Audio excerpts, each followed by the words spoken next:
hata yule unapoomba anaona ya kwamba kwa kweli unayo imani. Haleluya. Yaani sisi katika maisha yetu tuakosa mambo mengi. Tunakosa yale ambao ni ya kawaida kila siku, ambao tunaweza kusema ni kinywaji ama chakula cha mwili wetu. Mara mingi tuakosa kwa sababu binadamu tunatafuta na tuna lima, ama ni kulima, kama ni kulima wewe mkulimaji ama mfanya biashara, hiyo ndio riziki yetu. Hatuna riziki za kutosha maishani mwetu, maana wakati mwingi sisi twawa hoi. Ndipo sasa tunafundishwa ya kwamba tunapohitaji kitu chochote tuweke katika maombi, na tunapoweka mambo hayo katika maombi tunasiti kuomba. Hatufanyi maombi mara moja ukaweza ukatoseka.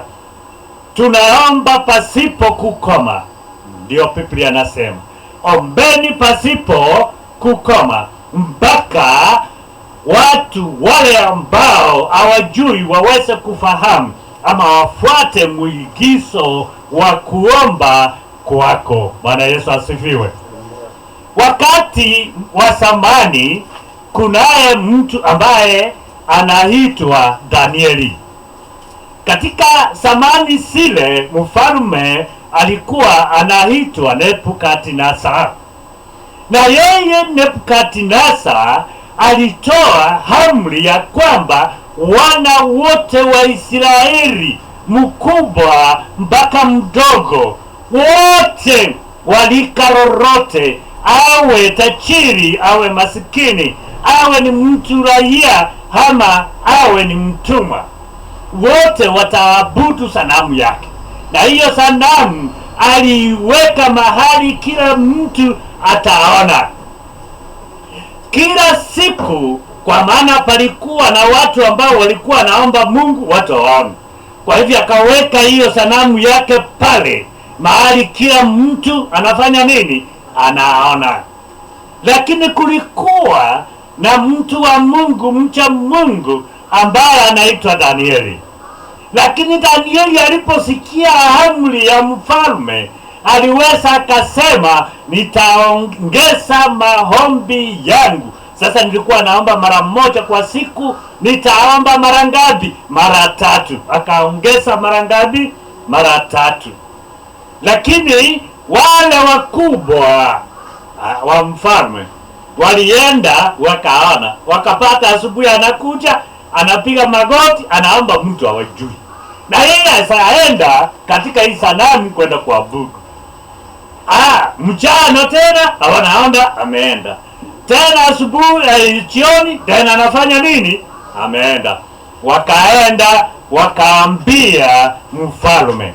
Mfalme akatuma watu wake wale wachuzi, wakaenda wakapata ndivyo. Ndiposa wakaenda wakamshika akifanya nini? Akiomba. Bwana Yesu asifiwe.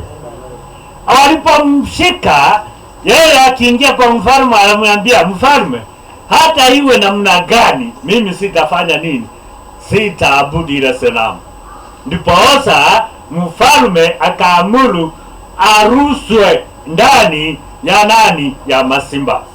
Simo ya simba. Na hizo simba ziliwekwa siku 3 kabla hajachukua kitu chochote. Na simba ikikaa mara moja pasipokula inakuwa kali sana. Kwa hivyo wakaona ya kwamba haka mtu kanaambia mfalme ya kwamba mfalme hata ufanye nini, siwezi abudu hiyo sanamu yako. Wakasema sasa simba asitapewa chakula kwa ngapi? Siku 3. Ndiposa siku ya 4 wakarusa Danieli ndani ya tundu la simba. Walipomrusa pale, Danieli alienda wakaanza kupepesana. Sasa badala ya simba kumrukia, hawakumrukia, walimwacha akaanguka.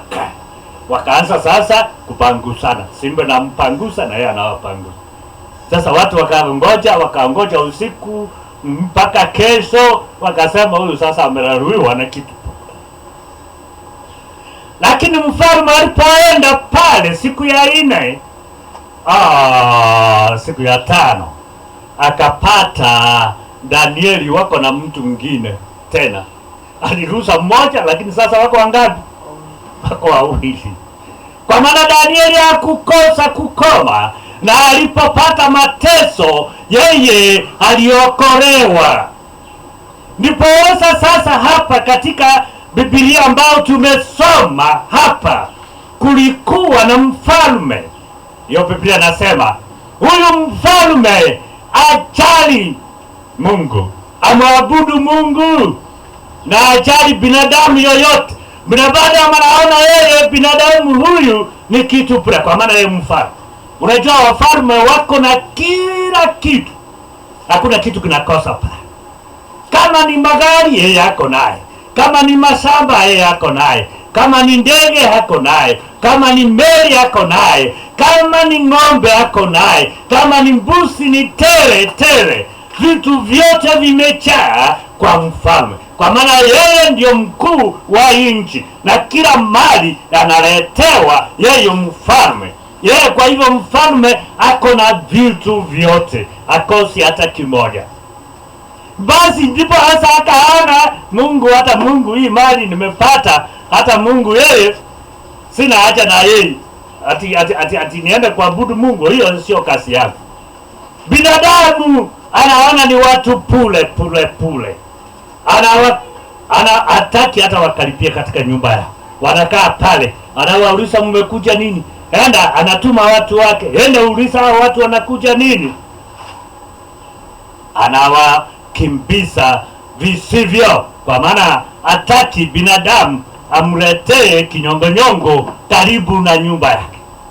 Hivyo basi, lakini kulikuwa na mchane mwanamke mmoja ambaye yeye alikuwa na maadui wengi, na walikuwa wamemsumbua siku zote, wamemsumbua kila wakati, wanamsumbua hata mchana hata usiku wanamsumbua. Ndipo Osa akaenda kwa mfalme akasema, nisaidie, watu hawa wanakuja kutoka pande. Mwingine anapitia pale, kabla hata sijamaliza huyu na huyu mwingine amenikaribia.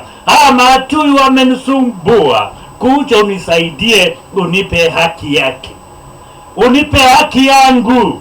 Hawa watu wamekuwa kinyume na mapenzi ya Mwenyezi Mungu, hata mimi hawajani.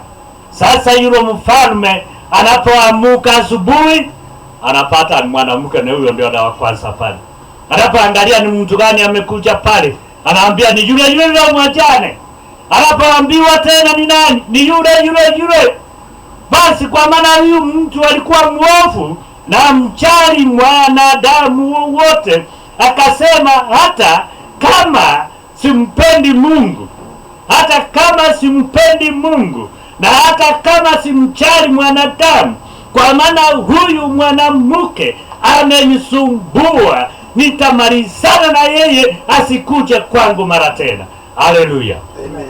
Mpaka Osa siku moja aliamuka akauliza, mama, kuna shida gani? Leo nitatatua. Akatuma askari wakatatua hiyo maneno, na hiyo mwanamke hakumuona tena katika nyumba yake. Bwana Yesu asifiwe. Yaani funzo hili ni kwamba sisi ambao tunayo mambo mengi yanatusumbua. Kunayo mahofu mbalimbali, tunayo magonjwa ambayo yanatusumbua, kunayo vitina ambayo tunaletewa na watu, kunayo mambo mengi ambayo yanatusumbua sisi binadamu. Hata na mapepo, Ibilisi anatuletea mapepo katika manyumba zetu, analeta mambo machafu, vifo mbalimbali, na adui wamejaa kweli. Kila mtu, kuna wengine wanatuchekelea, kuna wengine hata wanatusengenya, kuna wengine. Hiyo ndio mambo ambayo sisi tunasumbuka nao. Na Yesu sasa anatufunza hivi, Ikiwa mwanamke yule mchane alienda kwa mfalme, ambao mfalme ni mwovu, akaweza akasaidika, anatuambia, je, mimi ambaye ni Mungu, ambaye najua sita zenu, nitawapa haki yenu kiasi gani? Bwana Yesu asifiwe. Ya kwamba atawatendea mema namna gani, kwa maana yeye ni mwema. Ikiwa kama watu waovu wanajua kuwatendea wenzao ambao sio waovu, anajua yeye ni mwovu, lakini kuna wengine ambao sio waovu, anajua kuwatendea mema. Je, wewe ambaye ni Mungu, ambaye tunao muabudu, ambaye tunayo mcha, ambaye tunayo mukiri, ni mara ngapi ataweza kutusitisia yale ambao tunayomuomba? Bwana Yesu asifiwe. Na tunapomuomba, sio ya kwamba tunamuomba leo tunasahau. Tunamuomba leo, kesho tunamuomba. Tunamuomba usiku, tunamuona mchana. Kama vile Danieli alifanya, alisitisha maombi. Ukipatwa na sita, sitisha maombi, endelea kuomba. Bwana Yesu asifiwe. Amen. Yes. Paulo anaambia yule mtoto wake ambaye alikuwa anaitwa Timotheo, ya kwamba sitisisa katika wakati ufaao kutenda mema, na wakati usiofaa fanya kazi ya mhubiri, hubirini Injili ili uweze kuwa na hekima. Bwana Yesu asifiwe. Yaani tunapoendelea kunena neno la Mungu, tunapositisha kuliendeza neno hili, tunaimarika kiimani. Bwana Yesu asifiwe. Amen. Tunasitishiwa nguvu, tunawezeshwa na Roho Mtakatifu, tunahimizwa, tunakuwa ni watu hodari. Paulo anamwambia kuwa mtu hodari, kwa maana tangu utoto wako, Bwana Yesu asifiwe, ulikuwa umejifunza. Na unajua wale walimu ambao walikuwa wanafanya nini? Wanakufunza, unajua. Kwa hivyo na wewe ukae katika hilo neno, kwa maana itafika wakati na ambapo watu ambao hawatajali maagizo ya kweli. Bwana Yesu asifiwe. Itafika wakati ambapo watu hawatajali maagizo ya kweli. Wao watajiwekea nini? Watajiwekea walimu wao, wasikia atiti za uongo, hawataki hiyo mambo. Kwa maana hii atiti ndio masikio yao ambao yanauma, yanataka kusikia. Bwana Yesu asifiwe. Hawachali neno, ni kama huyu mfalme achali mtu. Na kwa hivyo wakati Paulo anaambia Timotheo, wakati utafika ambapo watu hawataweza kusikiza ukweli, akamwambia hubirini Injili hii ambao umejifunza na unajua walimu wa. Bwana asifiwe. Hii neno ambapo umesikia, unajua umepata wapi, na walimu wako ni wakina nani, na wahubiri wako ni akina nani. Tieni hekima, tieni maarifa katika neno hili, ili usitishwe, ili uongezwe. Ukianguka unainushwa na Yesu Kristo. Kwa maana yule ambao tunaabudu, ambaye tunaabudu alishinda, bali alishinda mauti. Ikiwa pasi alishinda, na wewe utashinda kupitia kwao. Wewe utakuwa ni mshindaji.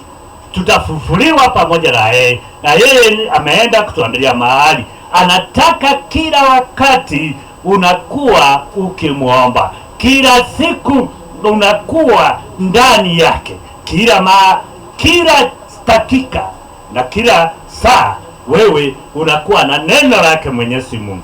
Utakapofanya hivyo, basi utakuwa ni mtoto wa urithi wako, na haki zako utapata. Bwana Yesu asifiwe. Yaani ile mambo ambayo sisi tuataka tutaweza kupata ikiwa tutakaa katika imani, tutakaa ndani yake siku zote, tutakuwa waaminifu katika neno hili, tutakuwa tunaomba usiku na mchana, ambapo wataabudu usiku na mchana. Ndipo sasa Daudi pia anasema hivi, msaada wangu utapatikana wapi? Nimeangalia milima, nikaangalia kila mahali, nikaona msaada wangu utatoka wapi? Na tena hapo wako na jibu sawa sawa, na hiyo jibu anasema msaada wangu huu katika Bwana aliyeumba mbingu na nchi. Yaani ya kwamba Mungu, Mwenyezi Mungu wa Israeli asinzii wala arari, atasikia, atakukinga katika jua kali, na hawezi kukuacha mpaka siku za maisha yako yote. Bwana Yesu asifiwe. Ndipo sasa anatuambia kila siku na hata milele atakuwa pamoja nasi, atakuwa anatulinda, atakuwa anatukinga. Anasema ya kwamba anakulinda na mkono wake wa kuume, atakukinga kwa mabaya yote.